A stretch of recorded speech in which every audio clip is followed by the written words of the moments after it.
Hey everybody, this is Jim at FreeChartVideos.com using time-honored techniques to understand modern markets. This video is for educational purposes only, and it is not intended to be used as any form of actual real-life investment advice. I can draw lines on charts, but you have to draw your own conclusions from your own due diligence and make investment decisions that are suitable for your personal financial situation. I am not a licensed professional. I'm just a guy that draws lines on charts. So let's look at the S&P 500. There's some interesting stuff shaping up here. The first thing I want to say is to remind you that what I do is different than what some other people might do. I do not rely upon so much upon moving averages unless it's a major event like a 50-day crossing over the 200-day, that kind of stuff. But mostly, I look for patterns. I look for things that develop in the markets that show us some inclination about where things may be headed. And, for example, we had this diamond reversal right here. And, that has clearly showed itself to be a reversal pattern. Once it broke out, just that little breakout and a pullback, and now it's off to the races. Unfortunately for me, I'm still waiting for a little bit more of a pullback. I was not comfortable with this being the pullback out of this pattern. But at this point, there may be a reason for that, and I'll share that in just a bit. But I've seen over the past 4 days, we're getting some multiple touches on levels that tell me there may be something shaping up here. We've got this high here, here, here, and it looks like we're just about ready to make another touch up here.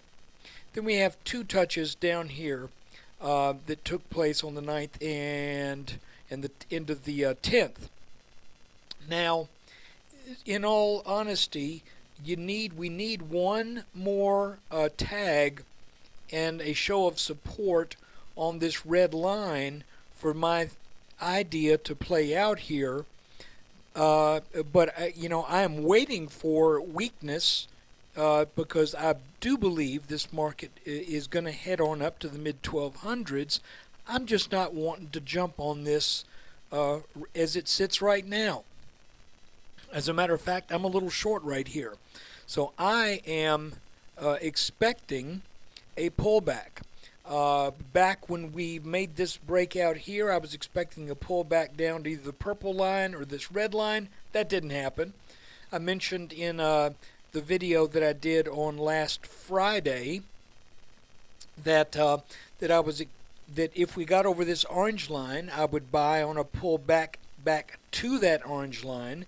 That hasn't happened yet. So basically, I'm like still 95% cash with a small 5% short position, which is really, that position is just more for to try to keep me honest in this game.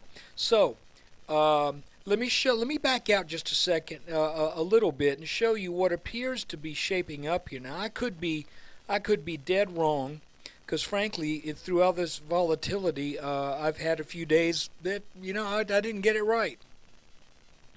Mostly with the markets being stronger than I would expect. So I am still looking for a move down to either this orange line or now this red line.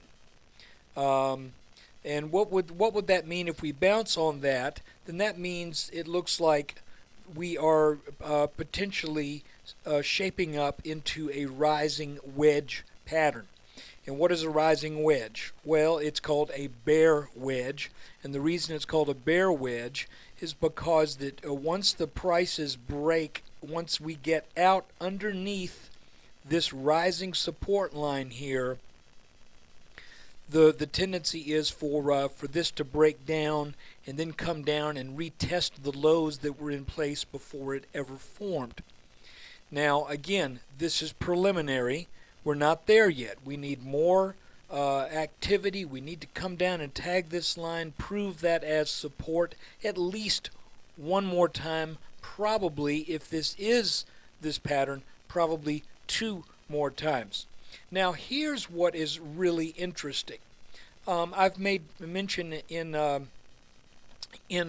previous videos that it appears at times that when you get a wedge pattern, if you look for where that apex of the wedge is, it tends to center and converge on an area of technical importance. If it is a falling wedge, it's not unusual. I mean, I'm saying it's 100% of the time, but 60 or 70% of the time, it seems that when you have a falling wedge, if you construct the lines and look at where they intersect from the top and the bottom of that wedge, they intersect at a point of technical significance. If it's a falling wedge, then you look for support. If it's a rising wedge, then you look for resistance where those lines meet.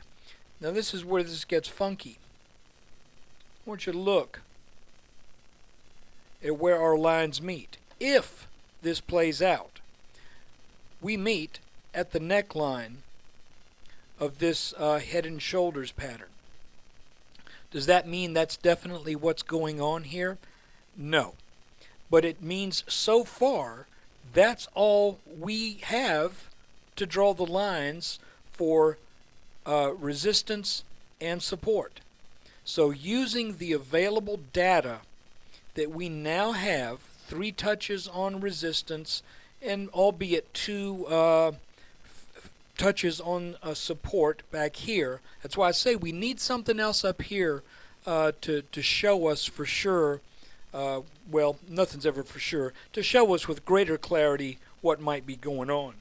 But I find this to be just extremely interesting. And since we broke out over this orange line, we kind of gapped up today. I would really expect there to be some selling tomorrow. And that selling, could take us down to either this orange line if it's a strong selling early on, or possibly this red line near the end of the day, or even on Wednesday. So look, that's kind of what I'm looking at right here. And mind you, if we make that tag, that's a pretty good place to go into a long position, because the chances are we are going to be going for a back test of that neckline, and it sort of looks to me like this may be what we're shaping up to do within the next week and a few days. So look, that's really all I've got to show at this point, and I hope you enjoyed the video. When you get a chance, come by freechartvideos.com, spend a little time, check out the forum there, and thanks for watching.